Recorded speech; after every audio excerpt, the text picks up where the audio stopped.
Hello दोस्तों, welcome on my channel. आज का जो हमारा वीडियो है वो रहेगा मॉडर्न इंडिया से रिलेटेड। और मॉडर्न इंडिया को हम यहाँ पे 4 सेगमेंट में बांट के देखेंगे। एक्चुअली जो हिस्ट्री है उसके हर एक एरिया को कवर करने का अपना एक खास तरीका होता है, चाहे वो एंशिएंट इंडिया हो, मेडिवल हो या फिर मॉडर्न इंडिया। तो यहाँ पे हम बात कर रहे हैं मॉडर्न इंडिया की। तो इसका जो फर्स्ट पार्ट है मॉडर्न इंडिया का, हम 4 पार्ट में देखेंगे। तो इसको फर्स्ट पार्ट को जब हम कवर करेंगे तो वो है मुगलों का पतन किस तरह हुआ और ईस्ट इंडिया कंपनी कैसे डेवलप हुई। ठीक है। सेकंड है उपनिवेशवाद, थर्ड है राष्ट्रवाद और फोर्थ है आजादी के बाद का भारत यानी कि पोस्ट इंडिपेंडेंस इंडिया। तो फर्स्ट पॉइंट है यहाँ पे मुगलों का पतन व ईस्ट इंडिया कंपनी का उत्थान। First part of 18th century में राजनीतिक अराजकता और लोअर इकोनॉमी ऑफ इंडिया। यहाँ पे हम देखते हैं कि औरंगजेब की मृत्यु के बाद जब उत्तरकालीन मुगल आए तो कैसे राजनीतिक अराजकता भारत में फैल गई थी और जो इकोनॉमी है भारत की उसका भी पतन हो चुका था एक तरीके से। कुछ विद्वानों ने उनको डार्क एज यानी कि अंधकार के युग के रूप में भी अभिव्यक्त किया है इस काल को। तो यहाँ पे हम देखते हैं कि जब अकबर का, शाहजहां का, औरंगजेब का समय है तो पूरा का पूरा भारत एक इकाई के रूप में था। ठीक है। लेकिन औरंगजेब की मृत्यु के बाद धीरे धीरे ये एरिया कटने शुरू हो गए थे। चाहे निजाम है, दक्कन के निजाम यानी कि हैदराबाद का एरिया, अवध, बंगाल, राजपूत, राजस्थान का एरिया, जाट, सिख, मराठे, सब अपने आप को एक अलग क्षेत्र के रूप में देख रहे थे यहाँ पे, ना कि पूरे के पूरे भारतवर्ष के रूप में, जो कि एक तरीके से अंग्रेजों के लिए बहुत ही आसान हो गया था उनको जीतना। ठीक है। हम आगे देखते हैं कि उन्होंने नीति अपनाई, फूट डालो और राज करो की। ठीक है। तो अंग्रेजों ने एक एक करके सबको पहले जीता, उनके साथ संधि की और अपने अंदर उनको समाहित कर लिया। तो यह इस चीज की जो शुरुआत है वो होती है बंगाल से। बंगाल के अंदर 2 मेजर युद्ध हुए हैं, 1757 का प्लासी का युद्ध और 1764 का हुआ है बक्सर का युद्ध। इसके बाद मराठा युद्ध हुए हैं 3 और संधियां। फिर है मैसूर युद्ध जहाँ पे हैदर अली और टीपू सुल्तान थे। फिर है आंगल सिख युद्ध, सिख जो पंजाब वाला एरिया है उसको उन्होंने जीता और अपने अंडर कर लिया। इस तरह से एक कहानी के रूप में जब हम देखते हैं कि पहले पूरा का पूरा इंडिया एक इकाई के रूप में था, बाद में वो धीरे धीरे एक एक पार्ट के रूप में बटा है और फिर उन एक एक पार्ट को अंग्रेजों ने किस तरह जीता और वो क्षेत्र किस तरह अंग्रेजों की झोली में गिरते गए, जो कि एक कंपनी आई है व्यापार के रूप में और फैल गई है फिर पूरे इंडिया के अंदर। उसने अपने पैर जमा लिए हैं और वो एक राजनीतिक इकाई उन्होंने अपनी स्थापित कर ली है भारत में। ठीक है।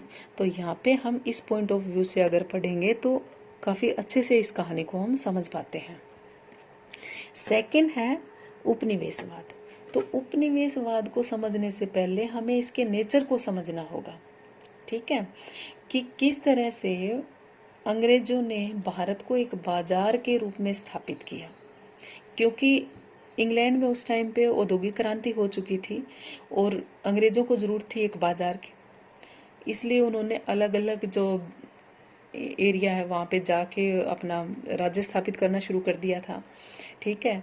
तो भारत से वो कच्चा माल लेके जाते थे, फिर तैयार जो माल था उसको बेचते थे। तो इस तरह उन्होंने बाजार के रूप में भारत को स्थापित कर लिया था।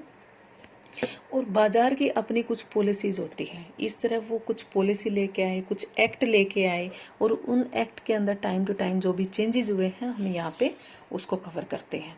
और जो गवर्नर जनरल थे भारत में उन्होंने कौन कौन से काम किए, कौन कौन से उन्होंने सुधार काम किए, चाहे रेल की सेवा है, डाक तार की व्यवस्था है, टेलीफोन व्यवस्था है, ठीक है, सड़क निर्माण है। ठीक है। ये सब करने के पीछे उनका क्या मोटिव था हमें उनको समझना है। ठीक है। क्योंकि ब्रिटिशर अगर इंडिया में एक बार मुस्कुराए भी हैं तो उनके पीछे उनका उपनिवेशिक उद्देश्य था। तो सुधार कार्य करना तो एक बहुत बड़ी बात है उनके लिए। ठीक है। तो इस पॉइंट ऑफ व्यू से हम इस एरिया को कवर करते हैं। नेक्स्ट है अपना राष्ट्रवाद, नेशनलिज्म। नेशनलिज्म को समझने से पहले हमें ये देखना होगा कि आज का जो राष्ट्रवाद है ना, कि हम देखते हैं कि we are Indian, we feel proud to be Indian, ठीक है, कि ऐसा कुछ नहीं था उस टाइम, ठीक है, क्योंकि भारत छोटे छोटे टुकड़ों के अंदर बटा हुआ था। चाहे वो मराठे हैं, जाट हैं, मद्रासी हैं, राजपूत हैं, सब अपने अपने क्षेत्र की यहाँ पे बात कर रहे हैं, ना कि पूरे के पूरे भारतवर्ष की। आज का जो राष्ट्रवाद है बिल्कुल उससे भिन्न अवस्था है तब की, ठीक है। और ये चीज़ हम 1857 की क्रांति में भी देख चुके हैं कि कोई भी लीड करने के लिए उस टाइम नेता नहीं था। अगर झांसी की रानी बात कर रही है तो वो पूरे भारतवर्ष के लिए नहीं लड़ रही, वो सिर्फ अपनी झांसी के लिए लड़ रही है। अवध के जो नवाब हैं वो अपने अवध एरिया के लिए लड़ रहे हैं, ना कि पूरे भारतवर्ष के लिए, ठीक है। तो इसलिए यहाँ पे हमें क्वेश्चन मार्क लगाना है कि राष्ट्रवाद था भी या नहीं। और अगर देखा जाए तो राष्ट्रवाद की भ्रूणावस्था के रूप में हम यहाँ पे देखते हैं इसको। उसके बाद में धीरे धीरे जो फ्रीडम फाइटर आए हुए हैं, लाल बाल पाल हैं, वी डी सावरकर जी हैं, राजा राम मोहन राय, विवेकानंद, ठीक है, जो समाज सुधारक भी थे, तो इनको हम यहाँ पे देखते हैं कि इनका क्या क्या योगदान रहा और कैसे जो नेशनलिज्म है भारत के अंदर डेवलप होते हुए हम यहाँ पे देखेंगे, ठीक है। फिर एक प्लेटफॉर्म तैयार हुआ कांग्रेस का, मुसलमानों के लिए मुस्लिम लीग शुरू हुई, ठीक है।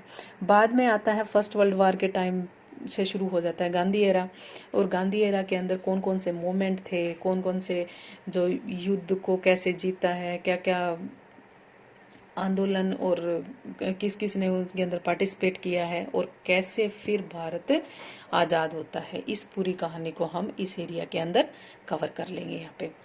फोर्थ है अपना point post independence. Post independence यानी कि आज़ादी के बाद का भारत, ठीक है। स्थिति उस टाइम बहुत ही ख़राब हो चुकी थी, भारत की इकोनॉमी तो बिल्कुल डाउन थी। तो यहाँ पे जो नेहरू हैं वो लेके आए हैं 5 ईयर प्लान। फॉरेन पॉलिसी को यहाँ पे हम कवर करेंगे, और कश्मीर का इश्यू जो कि आज तक भारत और पाकिस्तान के बीच में बना हुआ है, इसको हम यहाँ पे देखते हैं।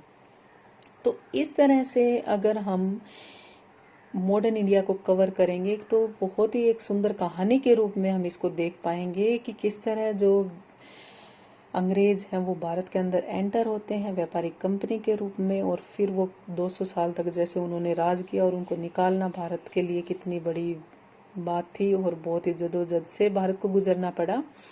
तो इस पूरे एरिया को हम इस तरह से समझेंगे तो ज़्यादा बेटर तरीके से हम इसको कवर कर पाएंगे, ठीक है। तो आज का हमारा टॉपिक यहीं पे ख़त्म होता है। मिलते हैं एक नए वीडियो में एक नए टॉपिक के साथ, तब तक के लिए thank you and all the best.